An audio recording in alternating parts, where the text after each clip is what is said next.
मैं आपके साथ कराची नहीं जाऊंगी, किसी कीमत पर नहीं जाऊंगी। मैं तुम्हारे सामने राबिया ताई से सवाल करूंगा, पूछूंगा कि इतनी गिरी हुई हरकत उन्होंने कैसे की है, ताकि तुम्हें मेरी बात पे यकीन आ सके, मुझ पे यकीन आ सके। मुझे अब किसी बात पे कोई यकीन नहीं चाहिए। मुझे इस अजियत और इस तकलीफ से निजात चाहिए।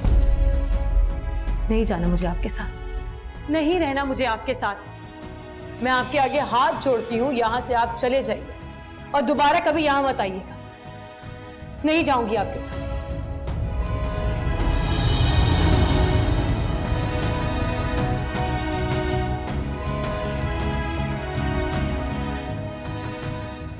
तुम चले मत जाना, तुम बैठो, मैं उससे बात करके आती हूँ।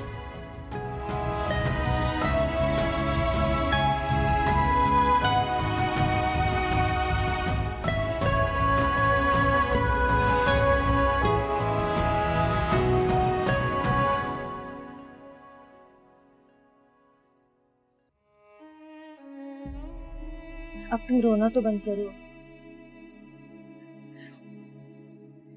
खाला मुझसे कह के अभी और इसी वक्त यहाँ से चले जाए। कह देती हूँ, लेकिन तुम इधर मेरी तरफ देखो, चलकर उससे बात करो, उसके पास बैठो। खाला मुझे नहीं मिलना उनसे। लेकिन क्यों? खाला मुझे बहुत गुस्सा आ रहा है उन पे, बहुत ज्यादा। मुझे डर है कि मैं गुस्से में कोई ऐसी बात ना कह जाऊं जो मेरे ज़ब्त और मेरे ज़र्ब से आगे की बात हो। ऐसे मत कहो सैर। खाला अभी और इसी वक्त उनसे कह के वो यहाँ से चले जाए, नहीं मिलना मुझे उनसे। अब तुम बहुत जज्बाती हो रही हो। हाँ, हो रही हूँ मैं जज्बाती, और क्यों ना हो खाला, मैं भी इंसान हूँ। उस घर में मेरी इतनी जिल्लत हुई है ना खाला कि मैं आपको बता नहीं सकती। वो सब कुछ सहकर मुझे क्या मिला? तलाकनामा। लेकिन जामिन कह रहा है ना वो झूठा है, उसने उस पर साइन नहीं किया। लेकिन राबिया ताई तो यार। तुम्हारी राबिया ताई तुम्हारी असल दुश्मन है या जामिन? बात साफ जाहिर हो गई ना बेटा, उस औरत ने तुम्हें धोखा दिया है, जामिन ने नहीं। मान लिया मैंने, फिर भी आप जामिन से जाकर कह दीजिए मैं उनके साथ कराची नहीं जाऊंगी, ना आज ना कल, कभी नहीं जाऊंगी। कह दे मुझसे।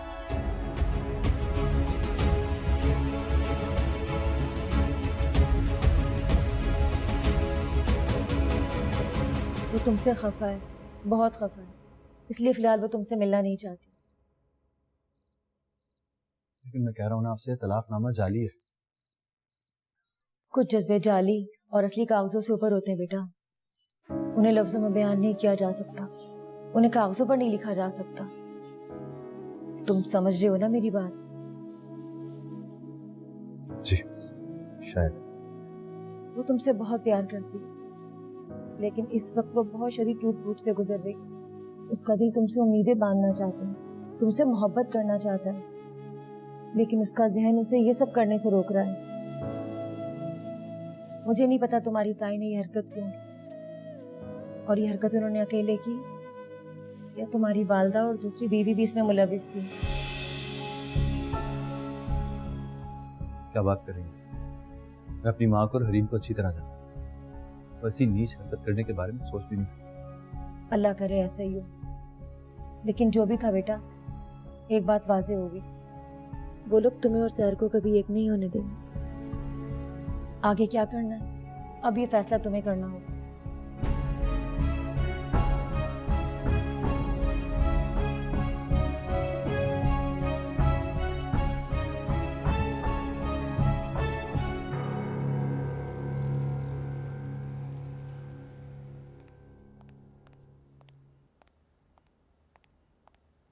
रुको।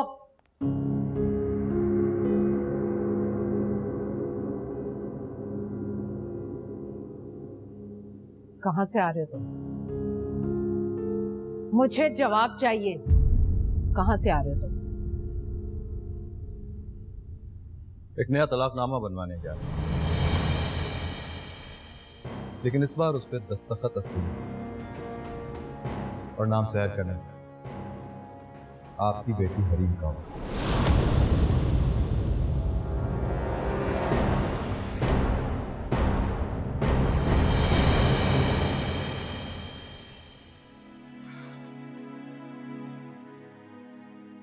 देखा, वही हुआ ना जो मैंने कहा था।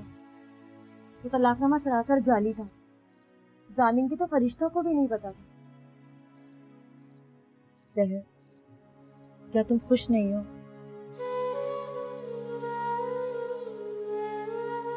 खाला, खुशी मेरे लिए एक शराब बनकर रह गई है, इसलिए मैं किसी भी खुशी के धोखे में नहीं आना चाहती। ऐसा नहीं कहते, तुम तो सरासर नाउम्मीद हो चुकी थी, बल्कि तुम्हें तो यकीन आ चुका था कि जामिन ने तुम्हें छोड़ दिया।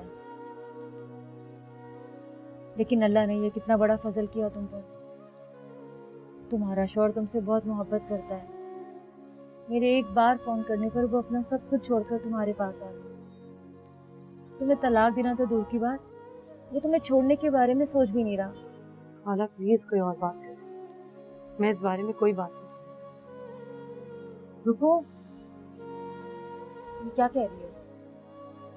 खाला, इस रिश्ते ने मुझे दुखों के अलावा और कुछ नहीं दिया, इसलिए मैं इसके बारे में बात नहीं करना चाहती, और ना ही मैं जामिन से कोई उम्मीद वाबस्ता रखना चाहती। ऐसे मत कहो, जामिन बहुत अच्छा है, वो तुमसे बहुत ठीक है, जामिन बहुत अच्छा है, लेकिन जब से मेरी उनसे शादी हुई है, मेरी जिंदगी खौफ की सूली पर लटकी हुई है। आज मुझे लगता है ये रिश्ता है, कल लगता है कि नहीं, ये रिश्ता तो खत्म हो चुका। परसों फिर यही लगता है कि जामिन को सब कुछ ठीक कर दिया, क्योंकि वो मेरे शौहर है। बस हाल, इस सांप सीढ़ी के खेल से मैं थक चुकी हूँ। मैं जानती हूँ जामिन मेरे लिए कुछ नहीं कर सकते, मेरे लिए जामिन कभी कुछ नहीं कर पाएंगे, कभी भी नहीं।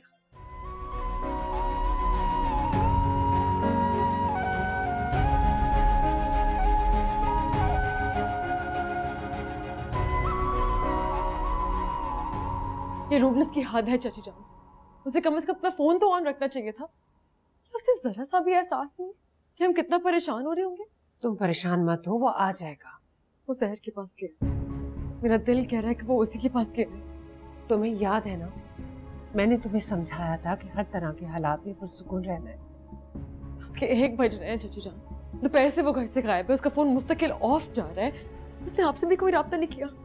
इस सब के बाद मैं कैसे पुरसुकून रह सकती हूँ? यही तो मैं तुम्हें समझा रही हूँ, इसके बावजूद भी तुम्हें पुरसुकून रहना है। आपको भी यही लगता है ना कि वो सहर के पास गया है ना चाची जान? क्यों गया वो उसके पास? उसे मुझसे बात कर लेनी चाहिए थी, मुझे बता कर जाना चाहिए था। पता नहीं, लेकिन वाकई अगर वो उसके पास गया है तो अब तक तलाकनामा और जाली दस्तखत के बारे में उसे पता चल चुका होगा। मुझे तो ये सोच सोच कर हौल उठ रहे हैं, वो इसमें मुझे और तुम्हें भी शरीक समझ रहा होगा। हालांकि ये सब कुछ भाभी जान ने किया है। आप ठीक कह रही, मामा को ऐसा नहीं करना चाहिए था। तुमने भी भाभी जान को मना किया था, मैंने भी भाभी जान को रोकने की बहुत कोशिश की, लेकिन उन्होंने मेरी एक नहीं सुनी। अब क्या हो सकता है, तीर तो कमान से निकल गया ना। तो आपको क्या लग रहा है कि जामिन बहुत बुरी तरह से रिएक्ट करेगा? जाहिर है हरी, ये कोई छोटी बात तो नहीं है। तुम्हारे जाली दस्तखत करके कोई ऐसा काम तुमसे मंसूब कर दिया जाए जो तुमने किया ही ना हो, गुस्सा तो आएगा ना? क्यों, तुम्हें गुस्सा नहीं आएगा? सुनो, बस तुम्हें हर हाल में पुरसुकून रहना है। सामिन तुम पे गुस्सा भी करेगा, खफा भी होगा, हो सकता है तुमसे झगड़ा भी करे। तुमने लड़ाई नहीं करनी, बल्कि तुमने उसे यकीन दिलाना है इसमें मैं और तुम मुलविस नहीं थे, सरासर भाभी जान का अपना फैसला था। समझ रही हो ना मैं क्या कह रही हूँ? जी। तुम्हारी इतनी जुर्रत, मेरे सामने खड़े होकर मेरी बेटी को तलाक देने की धमकी दे रहे हो तुम? क्यों नहीं? जब आप जाली तलाकनामा बनवा सकती हैं, मेरे फेक सिग्नेचर्स करवा सकती हैं, तो मैं भी आपकी बेटी को तलाक देने की धमकी दे सकता हूँ। अपनी हद में रहो जामिन। हाँ, यानी आप अपनी सारी हदें पार कर जाएं और मैं सर झुकाकर तमीज से आपके सामने खड़ा हूं। हाँ, और तुम्हें यही करना होगा, क्योंकि अगर तुम सही और गलत का फैसला कर सकते तो एजाज और उसकी बेटी के हाथों धोखा ना खाते और हमें ये दिन ना देखना पड़े। नहीं दिया उन्होंने आपको धोखा, नहीं दिया एजाज चचा ने और उनकी बेटी ने आपको धोखा।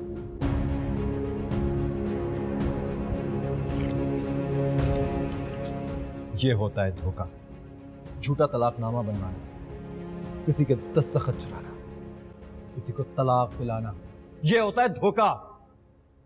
जिसने शादी ही धोखे से की हो उसे तलाक धोखे से हो जाए तो इसमें शोर मचाने वाली क्या बात है? शोर ही तो नहीं मचाया, शोर ही तो नहीं मचाया। ना मैंने ना सहर ने, उसने हरीम से मेरी शादी करा दी, चुप रही। आपने धक्के देके उसे घर से निकाल दिया, उसने शोर नहीं मचाया। मेरे सामने आप उसे अपनी जुल्म और नफरत का निशाना बनाती रही, मैं खामोश रहा। इसलिए नहीं कि मैं सही को सही और गलत को गलत बोलने की जुर्रत नहीं कर सकता था, सिर्फ इसलिए कि मैं आपका एहतराम करता था, ताया अब्बू की इज्जत करता था, हरीम से बेपनाह।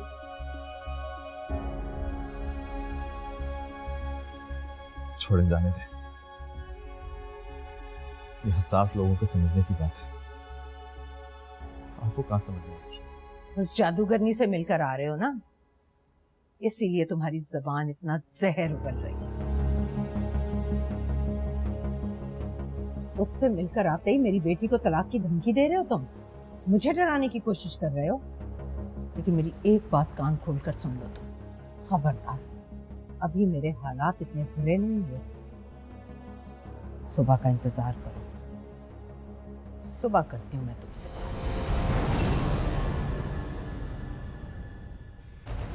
सही कहा, सुबह करते हैं बात, बल्कि इस बार सिर्फ बात नहीं होगी, बात तमाम।